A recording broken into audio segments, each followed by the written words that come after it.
Do you like the Daily Blast but want even more analysis of the biggest headlines from around the world? Do you want an ad-free listening experience so there's nothing between you and expert commentary every day? Consider becoming a member of the DSR Network, where you'll also gain access to exclusive content across all of the DSR Network podcasts. Listeners of the Daily Blast can get 30% off of a monthly or annual membership using code BLAST at thedsrnetwork.com/buy. That's code BLAST at thedsrnetwork.com/buy.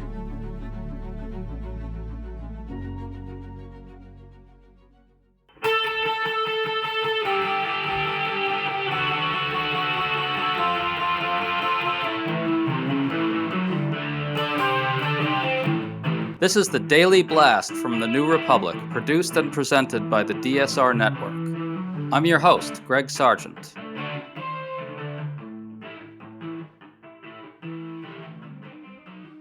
In a new book, journalist Bob Woodward reports that Donald Trump privately sent COVID tests to Vladimir Putin at the height of the pandemic, when many Americans couldn't get them.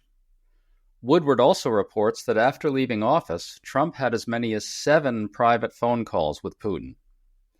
All this drew a harsh response from Kamala Harris, who pointed out that Trump kowtows to authoritarians like Putin mainly because he aspires to be a dictator himself. All this highlights something that hasn't been front and center in this campaign: the direct connection between Trump's authoritarian aspirations at home and the axis of autocrats internationally that are rooting for him to prevail. So today we're talking to Nicholas Grossman, who writes about these very issues at The Bulwark and Arc Digital, and is a professor of international relations. We're going to get into all these shadowy links and whether Harris can effectively highlight all this in the home stretch. Thanks for coming on again, Nick. Sure, my pleasure. Thanks for having me back. So according to Bob Woodward's new book, Trump sent Putin COVID tests because Putin feared the virus. Putin told Trump not to reveal this because, quote, people will get mad at you, not me. What's your immediate reaction to this, Nick? Well, Putin's right in that he was right to probably want to try to keep it secret.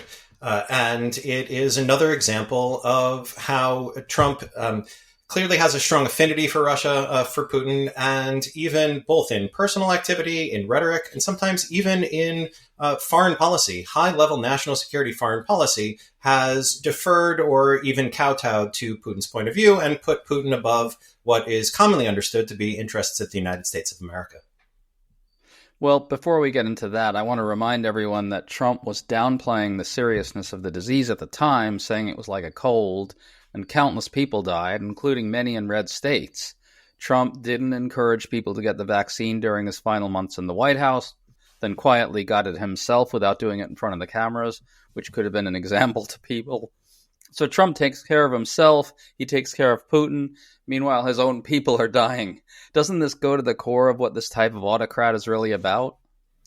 It does, and it shows how Trump's policy for many things, and actually there's another example with Hurricane Helene currently, is that his approach to crises is not to try to address them, it's to lie to the American people about them. That his big concern has been his reputation, not in any particular way the interests of the United States. And so the authoritarian governments often will lie, not just, sometimes very blatantly lie, and it's not just for the purpose of trying to convince people, especially its followers, of something false. It's also to try to attack any sort of authoritative sources of truth, independent sources of information, and to make it where what is true is just whatever they say, no matter how crazy, and then anything they say is false, and that also creates a degree of a cult-like loyalty around them. And we've seen this in a number of both flat-out authoritarian countries, think Russia, in the worst case, North Korea, and also a number of democratic backsliding countries like Hungary, which Trump and a lot of MAGA admire. Autocrats in crisis situations really, they're not exactly trying to persuade people that what they're seeing around them isn't there. It's more like they're creating a sort of world in which you make your own truth. I mean, isn't that the essence of this type of autocracy, to sort of appropriate the power to make your own truth, and even if it's staring everyone in the face? Yes, and especially if it's staring at everyone in the face, because that adds to the assertion of power. So this is the answer to why do people like, say, Bashar al-Assad of Syria, why when they fake an election do they give themselves like 99% of the vote? Everybody knows that they didn't really get that much, and they know that everybody knows, but it's also an additional way of saying, look, we can lie right to your face, and none of you can do anything about it, because that is the power that we're able to wield with this. And there's also an irony of the term strongman is because a lot of the times they're pretty darn weak and incompetent. And so where they try to sell themselves as I can fix everything, what they're really selling it on is I will tell you that it is fixed, and I will tell you that anything that is going bad is the fault of whoever it is that we already hate. And so therefore you can direct your anger at them, and yet will actually do worse in terms of the actual functionality of addressing disasters, whether something like COVID or like hurricanes with disaster relief, or like, say, the Russian invasion of Ukraine. Yeah, it's really interesting. I mean, that's exactly what Trump did when he was in the White House. He didn't try to solve the COVID crisis. He said, I will tell you that it's not there. Okay, so let's listen to Kamala Harris's response to this news. On the Howard Stern show, she said this. Donald Trump has this desire to be a dictator. He admires strong men, and he gets played by them because he thinks that they're his friends. Yeah. And they are manipulating him full time and manipulating him by flattery. Yeah. And with favor. And so in the midst, to your point, as reported by Bob Woodward, in the height of the pandemic, and remember, and your listeners will remember, people were dying by the hundreds. Yeah. Everybody was scrambling to get these kits, the tests, the COVID test kits. Couldn't get them. Couldn't get them. Right. Couldn't get them anywhere. Right. And this guy who is president of the United States is sending them to Russia, to a murderous dictator for his personal use? Note that Harris takes this occasion to remind people of how terrible Trump's final year was, which voters have apparently forgotten. But Nick, I want to ask you about her larger claim here, which is that Trump and MAGA are in an alliance with Putin and other authoritarian strongmen in which they basically agree on the type of governance that they think is good. And they explicitly see themselves as locked in a struggle against liberal democracies over the future. Can you talk about that deeper stance and what's really driving it? It's a effective transnational alliance of anti-democracy right-wing authoritarians. And so we see this when I want to say effective alliance because I want to be careful here. I'm not alleging any sort of grand conspiracy or some sort of collusion where they all met and plan on this together. Rather, it's a convergence of interest. It's something where they see themselves all largely independently, but with a degree of admiration for each other, as opposed to things like democracy, as opposed to quote unquote wokeness. So a lot of what the American right admires about Putin in Russia or Orban in Hungary or some of these other authoritarians is that they are anti-gay, they're anti-Muslim, they crack down on speech that they don't like, they crack down on things like academics who are criticizing them, for example, so you see these right-wing forces, culture warrior forces in the United States, see Putin as a champion of traditional masculinity and as traditional Christianity, which is also somewhat ironic because Russia is not especially religious. If you want to live in a religious Christian traditional society, there are pockets of America where you can find that much better than you can find in Russia. Trump recently said that the United States' biggest enemy is not Russia, it's not China, it's this enemy within. And that is the same sort of thing that a lot of these authoritarians say, and where they boost each other in reputation and in sharing each other's lies and in denouncing the same sort of perceived enemies, who often are cultural minorities, women, gay people. I thought Harris really artfully got at this kind of synchronicity, if you will. She really essentially said that Trump admires Putin and wants to do the same thing here that Putin did there. Don't you think? I mean, this is an argument that's a little hard to get across to people, but I'm glad she attempted it, aren't you? Yeah, I am, very much so, because a lot of this got muddied up in the Trump-Russia story, in both the intricacies of the story itself, of the fact that a lot of it was in the murky area of intelligence and involved some classified things that, say, the government didn't disclose, and the incessant lying that Trump and his allies did about it to try to present it as if it was only the weirdest conspiracy theorists that you saw on the internet. That's the entirety of Trump Russia as opposed to a real Russian intelligence operation. And so much as that one was a similar element of convergence, we can see it's clear that Trump personally admires and in some way is envious, is jealous of Putin and wants something like that. And he's pretty darn open about this, like when he praised the Chinese Communist Party for crushing protests at Tiananmen Square violently, when he talked about, how great that was. That would be an example where when Russia invaded Ukraine, Trump's first comments on it was that it was, and these are direct quotes, that it was savvy and genius. I think Harris also really got at something important as well about these autocrats, that they're just fundamentally kind of cowardly figures when it really comes down to it. Did you notice that? I thought that was really good. And also because of the irony of the term strongman, that usually they are cowards, that they're personal cowards. They have other people do stuff for them. Even Trump is a good example of this, of where didn't fire people personally. Would either tweet about it, not to their face, or have somebody else do it. Or would make a bunch of bluster against, for example, North Korea. And then when North Korea called his bluff, then start doing what was basically PR for North Korea and kissing up to them, and without getting anything in between. But with Putin specifically, I thought the other thing that Harris did today that was really good was announce that she will not engage in any sort of peace talks with Russia without Ukraine present. So Russia had been arguing that what's going on in Ukraine is really Russia versus the West or versus NATO, and Russia is the victim here. And that is a frame that Trump and Vance and allies like, say, Elon Musk or Tucker Carlson often adopt that Russia-friendly frame and also treat it as if Ukrainians don't have agency, as if they're just sort of this plaything for the US and Russia. And that is Russian propaganda. To your point here, the other piece of news from Bob Woodward is that Trump and Putin very likely have had more private calls than we know about. Putin is gambling big time on a Trump win. He thinks that it'll mean American military aid ends, giving him free rein to gobble up Ukraine.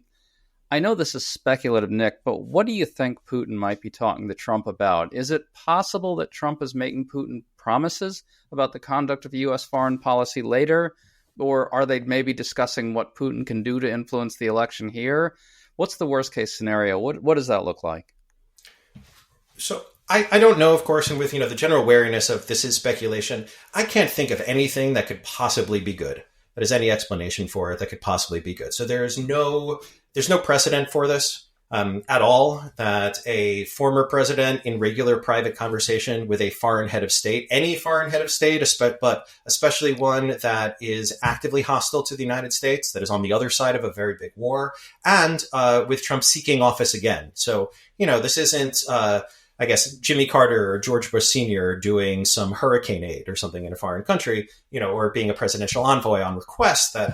So nothing like this I think has really happened. And ones that popped into my head, one of possibly talking about the election, what to do about it, talking about future plans for Ukraine and how to kind of give it away to Russia.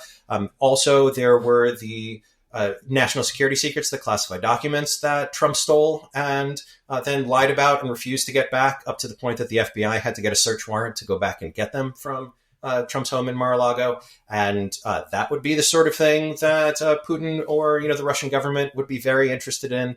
Any discussion of foreign policy or campaign strategy, anything having to do with money laundering, that there have been, just as a recent example of Trump selling those, Trump watches for $100,000, and the website itself even saying that the watch you get might not be the one that's pictured here, and they might not be sent right away. That seems like a giant send me bribes and we'll launder them this way sign.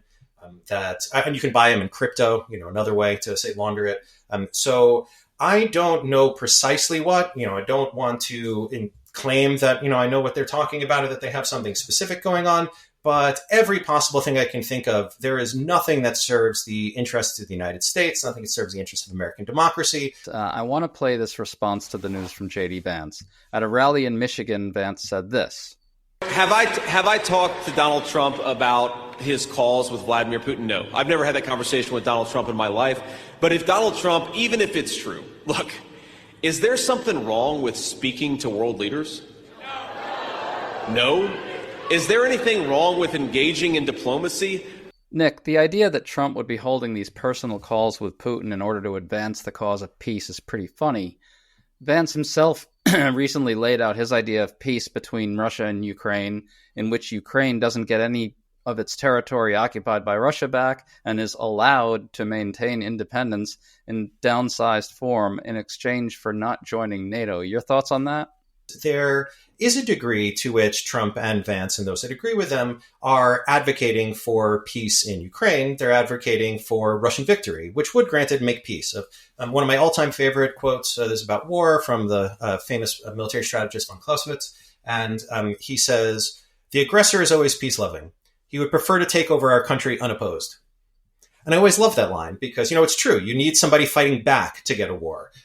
And so what they want in Ukraine is peace, but it's one in which Russia gets any of the territory that it's currently holding. Ukraine doesn't get any territorial concessions. Ukraine has to promise, and other countries also have to promise, that Ukraine doesn't get to make its own foreign relationships. Moscow effectively gets to veto that more or less accepting that, yes, some degree that we can call an independent Ukraine exists, but the Ukrainians really belong to Russia, and everybody just says, they're not a real country, and agrees with the Russian government stance. And of course, the Europeans, the U.S. national security establishment, all hate that because that would mean and the Ukrainians, of course, absolutely despise it and refuse to do it because all that they are getting in return is a promise from Putin, a promise of peace from somebody who started this war, could stop it at any time, but keeps going, and who has already made promises to them. So for Ukrainians, this war goes back to 2014 when Russia took Crimea, not just 2024. And they signed agreements, those are called the Minsk agreements, and Russia never really followed them.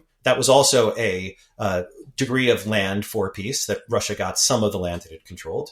And in 1994, they had a treaty with Russia called the Budapest Memorandum, in which Russia promised to respect Ukraine's territorial integrity. And neither time they did. So a smart, I would say, an actually savvy take on this would be that Russia is lying again, and that they would merely try to reconsolidate their forces and try again for more when they are in a better position to do so. And so Trump and Vance's idea is not just to try to weaken the Ukrainians to the point that they quit and bow down to Putin, but also to expose a lot of Europe. Vance kind of ties Trump and MAGA to Elon Musk and all these other edgelord tech oligarch types.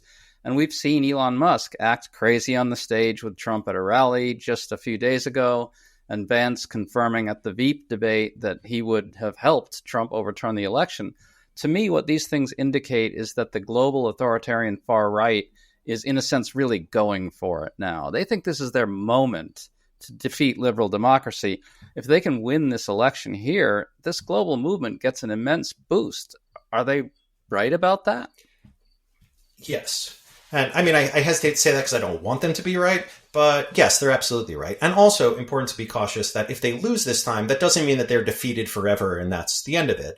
That they are very stubborn, extremely stubborn and determined people, which is one of their superpowers, largely without shame and just keep coming and coming.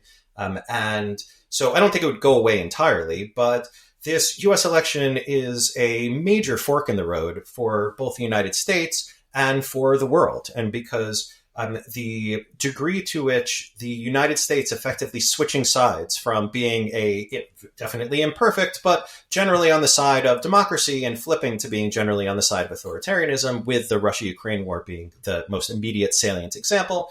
And it would also, by getting elected, Trump, it would send this immediate bolt of fear through democracies worldwide. I'd say especially Ukrainians in Europe. Ukrainians and the Europeans more broadly would be the biggest ones to start, frankly, panicking. And that it would be a big shot of morale to Russia and to Putin and to other autocracies around the world, but especially to Russia, of thinking this is what they're gambling on. This is their lifeline for trying to win the war that they're having trouble with. Whereas if Harris gets elected, I think in many ways people are underestimating this. It would be the inverse. It would be a giant shot in the arm for pro-democracy forces worldwide, so domestically and in various ones around the world. It would be a serious morale blow to the Russian military, to any others that are counting on Trump winning. Bibi Netanyahu in Israel is another good example of this, who clearly wants Trump to win and thinks that Trump would give him more of what he wants and is hoping for that. And MBS in Saudi Arabia, and some of the others, the ones, especially ones that had successfully manipulated Trump and found that they didn't actually need to give anything to America. They just needed to give something to him personally, and he would do what they want, even if what they wanted included hurting America, as, like, for example, he did with North Korea and normalizing North Korea's nuclear weapons. Well, so to wrap this up, is there some way for Harris to really talk about those bigger stakes that you just laid out, about how Trump's kowtowing to Putin and other dictators, which she did really lay bare well in that interview, but that it's really about the authoritarian rule that Trump craves here and how all these other dictators are rooting for that to succeed? Is there some way she could draw that out a bit more?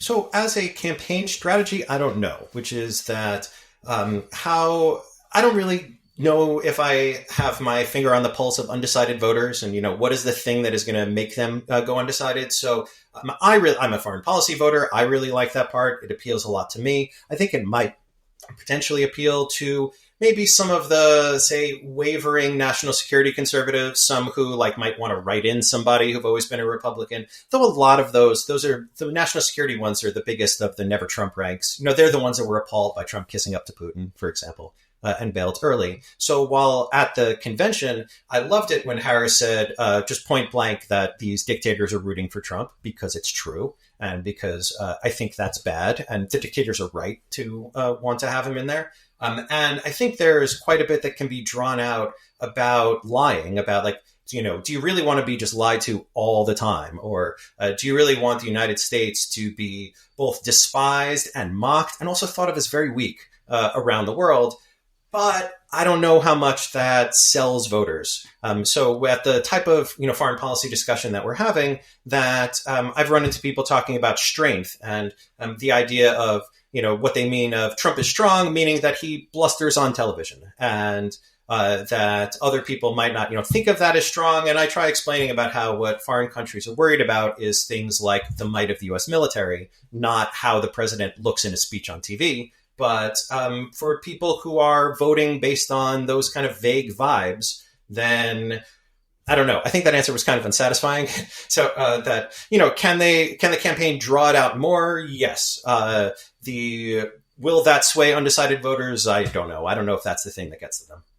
I know it's a really tough dilemma because it's so hard to figure out exactly what's going to finally push these undecided voters one way or the other. And I do think Harris is sort of trying to feel her way toward these bigger topics here with that takedown that she offered. Don't know if it's quite there, but I'm really hopeful that she can draw it out more. Nick Grossman, thanks so much for coming on with us today. Sure. Great to be with you. Thanks for having me. You've been listening to The Daily Blast with me, your host, Greg Sargent. The Daily Blast is a New Republic podcast and is produced by Riley Fessler and the DSR Network.